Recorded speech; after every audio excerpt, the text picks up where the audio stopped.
Hi, I'm Ted Bainbridge, president of Build Magazine. We're in Bend, Oregon today for the next edition of Homes of Build Magazine, where we're going to go inside this magnificent house and meet the builder, Chris Christianson of Sunrise Construction. I think you'll really enjoy and appreciate the attention to detail, the finishings. So let's go take a look.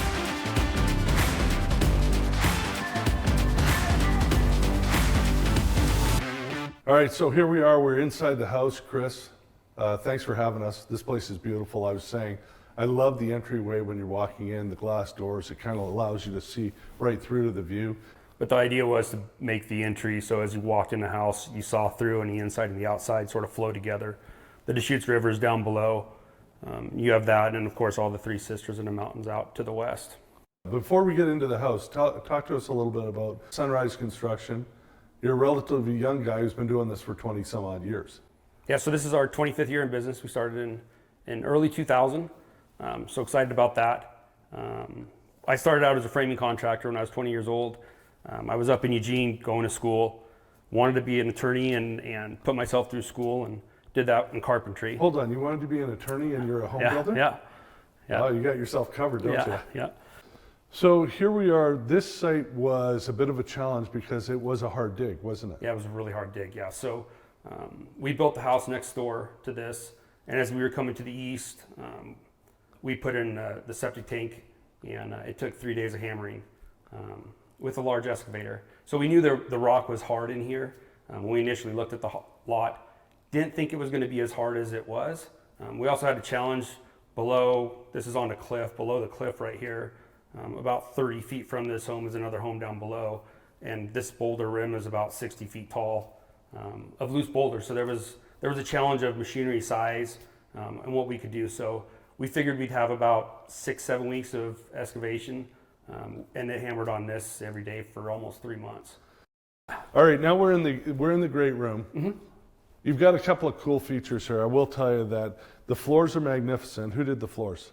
So we have a subcontractor that did all the installation. MD Hardwood Flooring did all the installation of the floors. Sunrise Interiors, which is a sister's company of ours. Okay. We actually supplied all the home furnishing, the flooring, the tile, hardware, in-house. So we have an in-house interior designer that we use on all of our builds. She's been with us for about 5.5 years or so. And then we have a sister company, Sunrise Interiors, with a showroom, a 4,000 square foot showroom that has all tile, hardwood, furnishings, everything in it. We're just getting that wrapped up for the larger space and excited about that as well. What difference does that make having them in-house to the client and the client's experience? So our interior designers only focused on our clients. That's it. So there's no outside influences on her.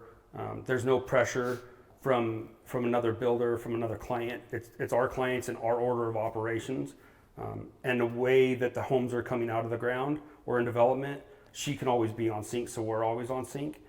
She's also very, very involved in the build, so it's instead of visiting the job sites maybe a couple times during the entire build, typically once we get into finishes, she's on the site at least once a week, and dealing with the details between the client and the building side, because there's definitely a different level of an eye from a builder versus a designer. We can make things perfect, but oh boy, is the there pretty ever. colors going together. Is there ever? So I think that's a critical piece of the build. I mean, it's the interior designer takes the stress from the client inner relationship as well and smooths that over, and it becomes a much more successful build. I find it keeps the process moving along quicker too. Absolutely.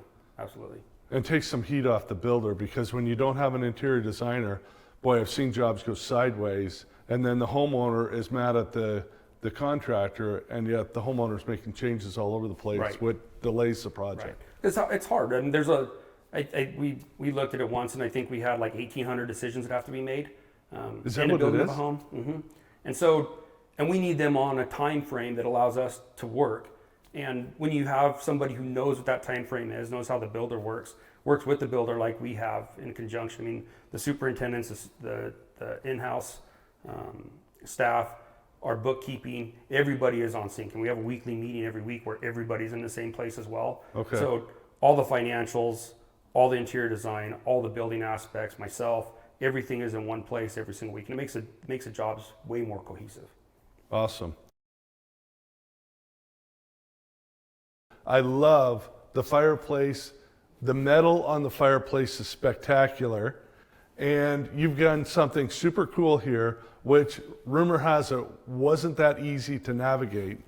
Yeah, so not at all. So what we did on the fireplace is it's all sheet steel, and then a floating hearth, which was another challenge. There's not something you can just go out and buy. We worked with the county extensively on how to get the floating hearth and open flame. And then the steel rises up. Behind the steel, there's a TV. It opens up and exposes a TV. The client really didn't want a TV visible in the home, but really wanted that steel. We felt it was important just from lots of aspects of family gathering, resale, everything else, that there is a TV accessible in some way. So we put in a lot of time and energy in figuring out how to make this piece of steel that's about 350 pounds slide completely over. And It's that expose heavy? the TV. Mm-hmm. Wow. It took 5 guys to get it up in place with all the hardware and everything. Did it really? Mm-hmm. Yeah. Oh, I love that. Yeah. Mm-hmm. So let's go into the kitchen. I love how you've done the rock wall, and you've tied in the rock wall with outside and also with the rock wall here in the great room. I just think it's beautiful the way it's tied in. Who did the cabinets, and is that Rift White Oak? That isn't Rift White Oak, actually.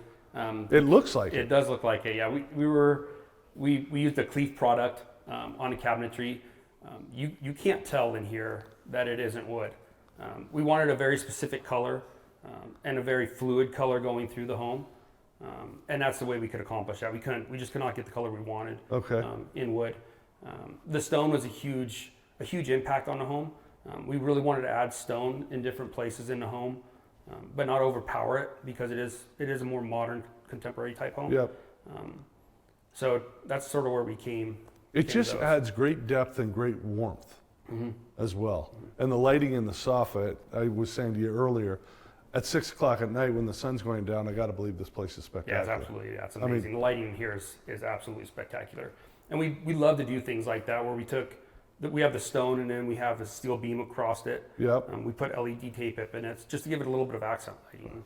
And that's we love to do that type of stuff, and that's a favorite of mine. Okay, so you also did something really interesting, which the homeowner was sharing with me this morning when she's cooking, because she wants to see the view of the mountains. Mm-hmm. You did something really interesting in the transition to block out the neighbor, but still give her the view of the mountains. Yeah, so we have glass all the way behind the kitchen. So the range and cooktop, everything sits in front of the kitchen.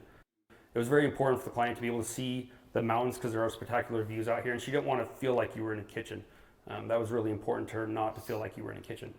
So what we did is we positioned some outdoor barbecue areas, and then our landscaping out there, as well as the range hood, and then all exterior blinds that allow us to block off the neighbors, but still have that open corridor where you could see the mountains. And when you're in the dining room or the kitchen, you don't know you're really in the kitchen. I mean, you can see that there's ovens on the wall. Yeah.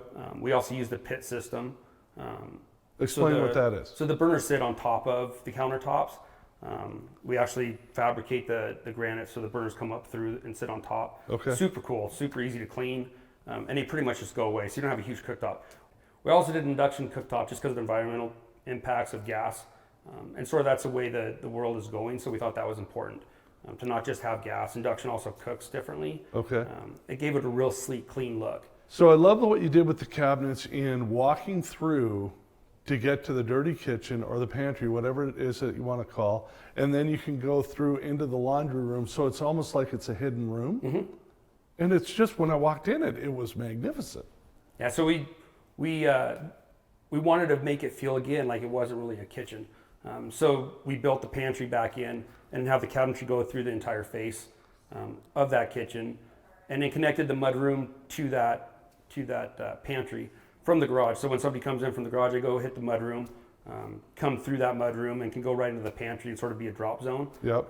It's also set up so that all of your prep and everything else can be done in there. So when they're entertaining or anything else, if there's stuff going on, it can be done back in that pantry, and not so much in the main kitchen. The cooking still has to be done in the main kitchen, but most of the dirty stuff can be back there. There's a sink and everything else in there. Are you finding a lot of homes in Bend now are having a dirty kitchen? Yeah, I've seen it a lot more. Okay. The current clients we're working with, I'd say probably 30 to 40% of them are now looking for that, some kind of an off area of the kitchen. I mean, we even have a client who really wants to go and put all the cooking appliances back into a pantry.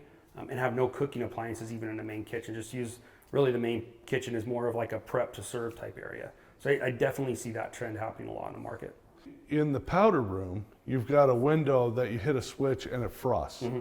Do you do that a lot? That's such Actually, a cool this feature. This is the first one we've done that on. You like that? I love that. Yeah. So what we wanted in that powder room was sort of a floating sink in front of a window. There's a lot of landscape outside, and then we also wanted privacy, right? It's a powder; people are going to be coming and using it. Yeah.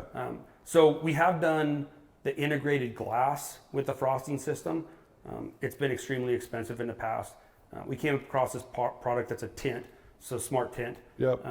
And this is the first time we've used it, and I'm thrilled with it. We actually put it on 2 other projects since we tried it here, and again, same full bathrooms, another house on the river. The entire bathroom is glass, every aspect of it. So it was again important to have some kind of privacy there, and we used it on that bathroom. So I can't say enough. That product has been awesome. Let's go outside because the back patio looks like you would spend all summer out there. Yeah, so outside on the back patio, what we have is phenomenal views of the mountain. We have an integration of some glass railing so we can see down to the fields, and then also feel like you're just sort of floating. Again, it's on the edge of a cliff. And then we put in 16 feet of linear fire pit. So at night, again, this thing is just phenomenal to sit out there. It radiates a ton of heat back to you and just looks absolutely spectacular. Yeah, and that's the one thing that's the beauty of Central Oregon. It'll be 95 during the day, and it's 55 at night. So it does get cold, so that heat, I think, is brilliant. Absolutely. Yeah. The light fixtures in this house, spectacular. Yeah. Who did them? So Accent Lighting supplied us with all the lighting fixtures from Hammerton and Hubbardton Forge. Okay.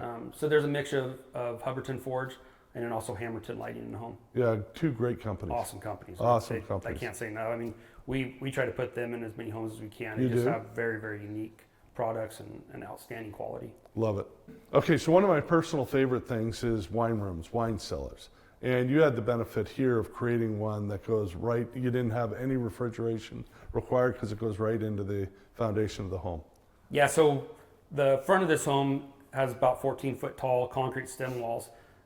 And as we were framing the home, we found a little cubby that sort of existed that was completely underground in these 14-foot sort of cavern, if you would. So as we were going through framing, I was like, okay, we can cut a hole through this stem wall, get to another place in the underfloor, and create ourselves a little wine room here. I think the temperatures will always stay pretty consistent because of what it was. So we did that and made a cool little room here. It's you can see the foundation walls here on the wall. This is the actual form to the outside. And it's just a cool little great space. It is a great space. When I walked in there, you had the 2 chairs. You could just kind of see people enjoying the experience. And your client here is obviously a wine connoisseur because the bottles were really good. Yeah, they definitely like their wine. Yeah. So the room is awesome. I mean, it hasn't gotten above 62 and it doesn't get below 59 with no mechanical ventilation. How good is that? That's perfect.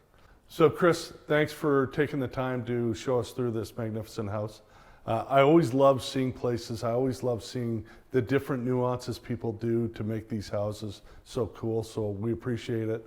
And I'm excited to see what the next version of, you've got a house just around the corner you're building. So I always love seeing, okay, you get to here and now you push yourself, okay, what's that gonna look like? Yeah, that's what we have to do too.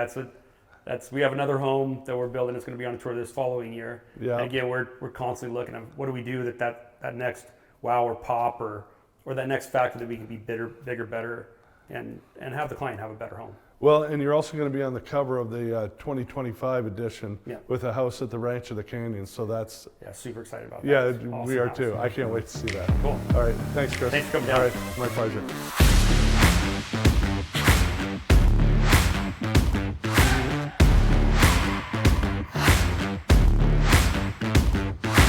We'll see you next time.